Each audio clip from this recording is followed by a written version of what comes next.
여섯 번째 대접 심판에 대한 말씀입니다. 여섯 번째 대접 심판은 이제 전쟁에 대한 그런 조짐이 나타난 것을 말씀하고 있습니다. 오늘날 이 땅에서 여전히 전쟁이 그치지 않습니다.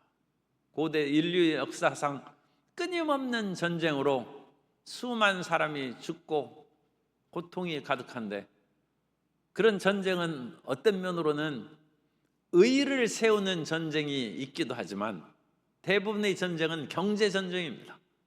그래서 부의 불균형이 이루어지면 그런 부를 빼앗기 위한 전쟁입니다.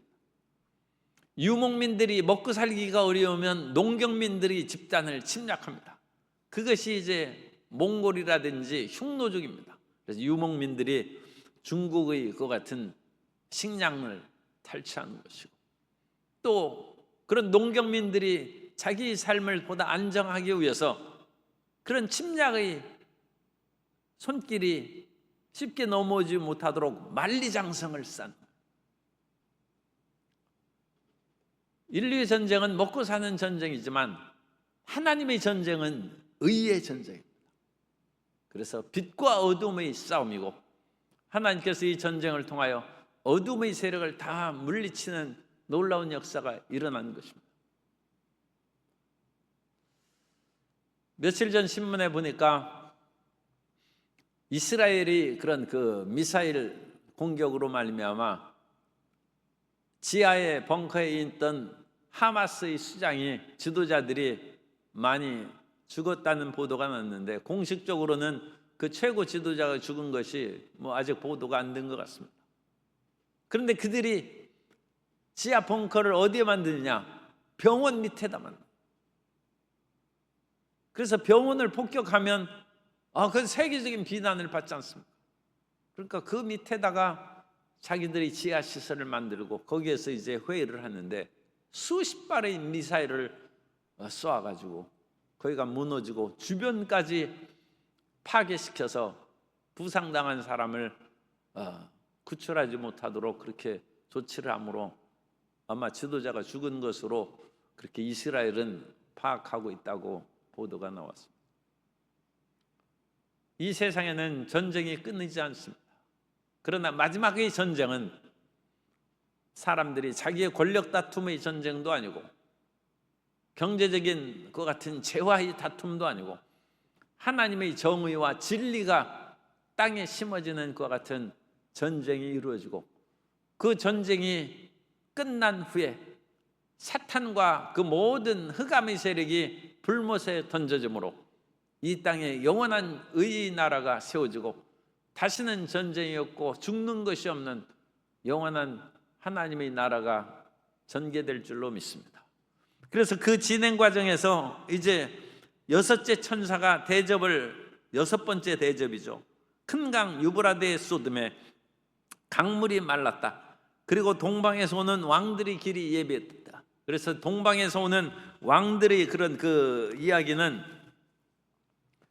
여섯 번째 나팔 재앙과 유사해서 이런 그 일곱 봉인, 일곱 나팔, 일곱 대접 심판이 유사한 것들이 보다 강화된 상황으로 반복되는 것이 아닌가, 그렇게 이제 요한계시록을 해석할 수 있는 근거가 됩니다. 그래서 여섯째 나팔 재앙을 요한계시록 9장 14절 이하에서 보면, 나팔 가진 여섯째 천사에게 말하기를 큰 강 유브라데에 결박한 네 천사를 놓아주라 하매, 네 천사가 놓였으니 그들은 그 년 월 일시에 이르러 사람 3분의 1을 죽이기로 준비된 자들이다. 마병대의 수는 2만만이니 2억이죠. 2만 곱하기 만이니까 2억이니 내가 그들의 수를 들었노라. 그래서 엄청난 2억에 해당하는 대군대들이 유브라데를 넘어서 이제 전쟁터에 이르게 되고, 그 전쟁터의 이름이 16절에 새 영이 히브리어로 아마겟돈이라 하는 곳으로 왕들을 모으니라. 그래서 아마겟돈 전쟁이라는 그 종말의 전쟁이 일어날 것이다, 그렇게 이제 말씀하고 있습니다. 그런데 이제 유브라데를 얘기하는 것은 지금 이스라엘을 중심으로 우리가 그 성경에서 살펴볼 때 유프라테스 강이 동과 서의 그 같은 영역을 구분하는 큰 강입니다. 원래 이 강은, 우리나라 강은 뭐 그냥 평평한 그런 면이죠. 평평해서 물론 이러겠지 고수부지가 있고 강물이 있고 그 다음에 다시 고수부지를 건너서 저쪽 편으로 건너갑니다만 우리나라에는 큰 협곡이 별로 없습니다. 물론 뭐 강 상류에 올라가면 그런 협곡이 보일 수 있습니다만, 그런데 이스라엘이나 이 근동 지역의 강들은 이 계곡이 엄청나게 깊습니다. 그래서 이 강 밑으로 내려갔다가 다시 올라가는 것이 쉽지가 않습니다. 어마어마한 그 계곡, 그러니까 이 깊이 파내려간 그런 속에 강물이 흐르는 것이죠. 그래서 이 유프라테스 강이 지나가는 것은 동쪽 진영과 서쪽 진영을 확연하게 자연적으로 구분시키는 것입니다. 그리고 이 유프라테스 강을 건너서 아브라함이 가나안 땅으로 온 것이죠. 이 강 건너온 사람이라는, 강을 건너서 왔다. 쉬운 일이 아닌 것이죠. 그리고 알렉산더가 동방을 정복할 때도 유프라테스 강을 넘어감으로 말미암아 동방 정복이 이제 시작된 것이고 승리한 것입니다. 그 강을 건너기 전에는 알렉산더가 남쪽으로 내려가서 이집트를 먼저 정복한 거죠. 그리고 나서 계속 동진하면서 유프라테스 강을 넘어서 오늘날 이란 지역, 아프가니스탄 지역, 인더스 강까지 거기가 진격한다. 그런데 그 이후에 이제 로마가 제국을 건설했을 때 로마 제국도 계속 동진을 해서 영역을 확장하려고 했습니다. 그런데 유프라테스 강의 그런 지역에서 고대 메소포타미아 이 지역에서 이제 바사 제국이요, 바사의 제국에서 나라를 건설한 바데, 이 사도행전에 보면 이제 바데인이라고 나옵니다. 바데인은 영어로는 파르티아라고 이제 파르티아. 이 파르티아 제국이 딱 거기에서 저항함으로 말미암아 로마가 이 파르티아하고 싸워서 여러 번 이겼습니다. 이겼는데 그 지역을 알렉산더처럼 계속 정복해서 동진은 하지 않았어요. 그냥 전쟁에서 이기고 더 이상 그 지역을 넘어가지 않았습니다. 그래서 이 유프라테스 강 유역을 중심으로 로마 제국과 파르티아 제국이 경계선을 가지고 이제 대립하게 되고, 이 강을 넘어서면 이제 서로 간에 전쟁이 일어나는 것이죠. 그래서 이와 같은 하나의 영역 구분으로 유프라테스 강을 이제 얘기하는 것입니다. 그리고 마지막 때는 이런 경계가 다 무너지는 대전쟁이 이제 일어날 것을 이제 얘기하고 있는 것입니다. 그런데 거기에서 이제 그 전쟁을 예비할 때 군대들이 이제 모여져야죠. 군대들이 모여져야 되는데 13절에 보면 개구리 같은 새, 이 개구리는 이제 부정한 그 짐승으로 동물로 이와 같이 나타나는 것입니다. 부정한 새 더러운 영이 용과 짐승, 선지자, 거짓 선지자의 입에서 이제 나오는 거죠. 그리고 악의 삼위일체죠. 그래서 악한 그와 같은 새, 그와 같은 부류가 거기에서 입에서 더러운 영이 나온다.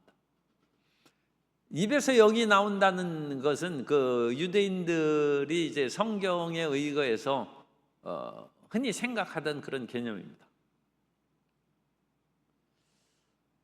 우리 동양에서는 이제 천정혈이라고 해서 머리 정수리에서 영이 빠져나가는 그와 같은 얘기도 있고, 그래서 사람들이 이제 나이가 들면서 영적인 것 같은 소통이 되면 정수리에 머리가 빠지는, 왜? 그쪽으로 영의 그런 들락달락한 것이 있으니까 거기에서 이제 정수리 머리가 빠지는. 그런데 성경에 보면 하나님께서 코에 생기를 불어넣으셨어요. 그렇기 때문에 유대인들은 코나 입을 통해서 영이 들어오고 나간다고 생각을 했습니다. 그래서 영이 빠져나간다. 그래서 그 랍비들이 문헌에도 그 퇴마사들, 소시를 말하면 이제 귀신을 쫓아내는 그런 그 일을 할 때 그 퇴마사들이 귀신을 입에서부터 이렇게 끄집어내는, 아니면 코에서 그것을 끄집어내는.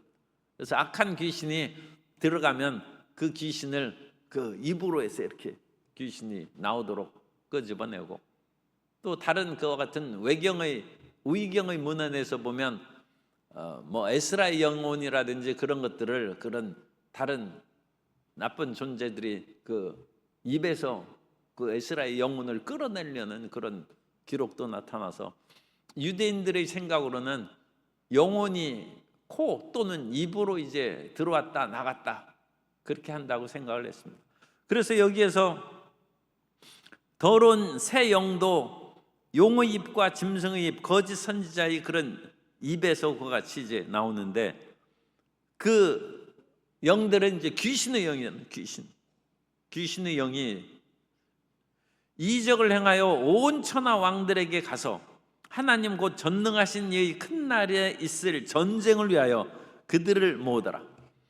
그래서 이 귀신의 영들이 입에서 나와가지고 온 군대 입으로 사람들에게 가서 속닥거리고, 그래서 전쟁을 위하여 팀웍을 형성하고 군인들을 모으는 것이죠. 옛날 전국 시대에 그 진나라가 강하게 되자 그 강한 진나라를 주변의 여섯국들이 힘을 합해서 우리가 대항하자는 것이, 그것이 이제 합종설입니다.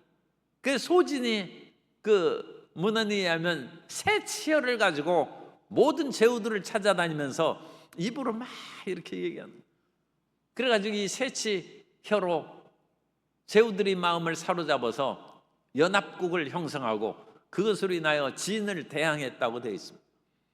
물론 그것이 성공하기 전까지는 그 입술을 잘못 놀리고 너가 간첩 아니냐 이런 식으로 해가지고 우리나라를 그 진나라에 대항하게 해서 위험에 빠뜨리는 것이 아니냐, 그런 식으로 해서 소진이 모진매를 맞고 하는, 고통당하는 그런 이야기도 있습니다만, 결국 이 소진이 입을 그에서 나오는 말을 가지고 합종설을 이제 이룬.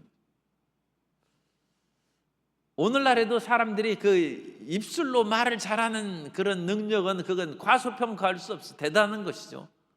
그런데 그 입술에서 나오는 말이 거짓말이면 그것이 이제 큰 문제가 돼요. 거짓으로 사람들을 속이고 현혹시키는 그런 말을 하면 그게 큰 문제인 것입니다. 그런데 그와 같은 것들이 이제 거짓 영들이 입에 항상 붙어 있는 거예요. 거짓 영들이 뭐 눈에 붙어 있다거나 귀에 붙어 있다거나 뭐 그런 표현은 이제 없고, 아합 시대에 이제 미가야라는 그 같은 그 선지자가 있었어.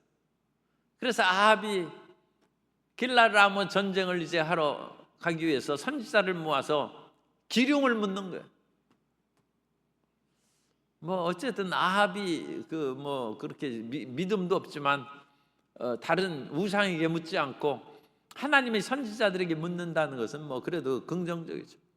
그런데 이 선지자들이 천편일률적으로 그냥 한 입으로 얘기하는 거예요. 왕이여 나가면 이길 것입니다.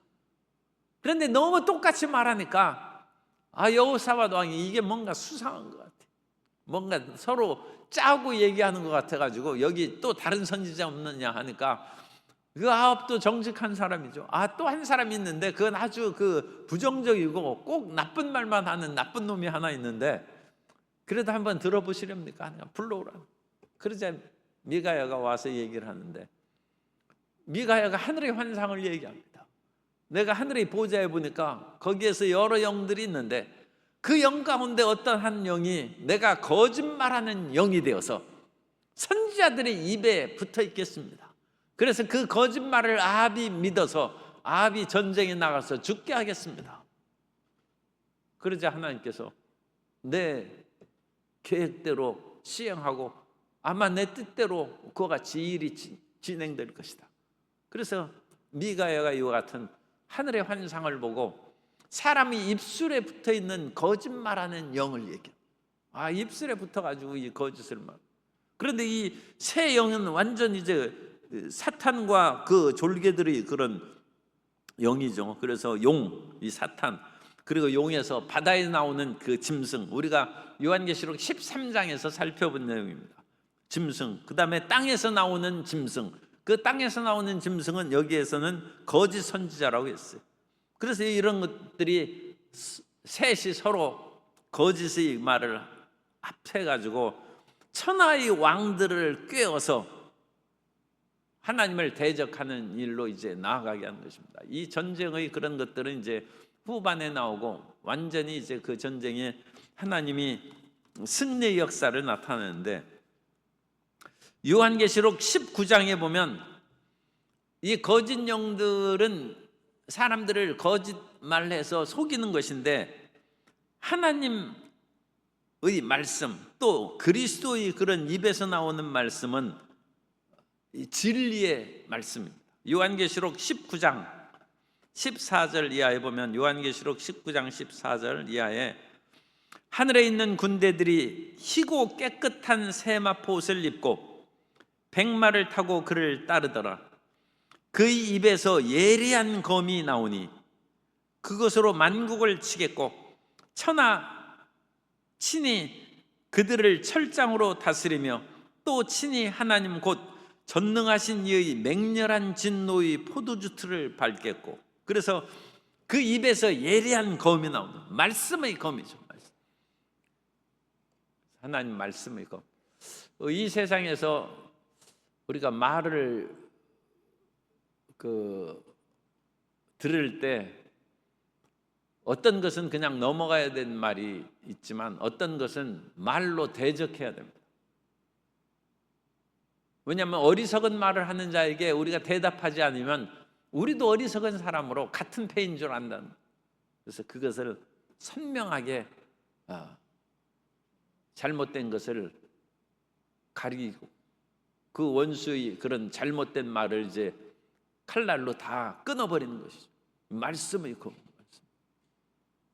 그런데 이 거짓 영들이 말로 속아온 그 모든 그런 그 악한 군대들을 예수님께서 마지막 철장을 진 이 만주의 주요 만왕의 왕이라고 이제 이름이 붙어 있는 그 요한계시록 19장의 내용입니다. 그래서 말씀의 검으로 그들을 다 처벌한다.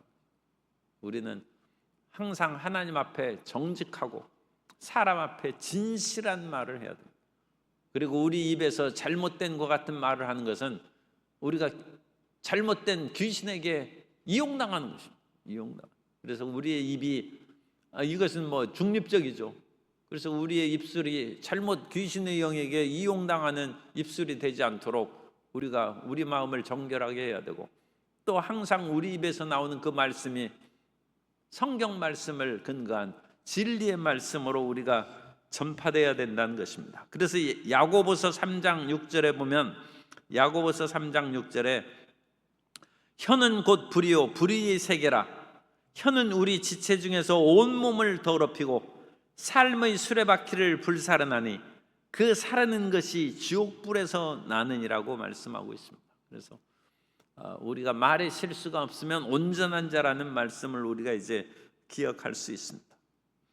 그래서 이 귀신의 영들은 온갖 잘못된 그 같은 일들로 전쟁을 위하여 사람들을 모으고, 그럴 때 15절에 보면 보라 내가 도둑같이 오리니, 이건 예수님이 하시는 말씀이죠.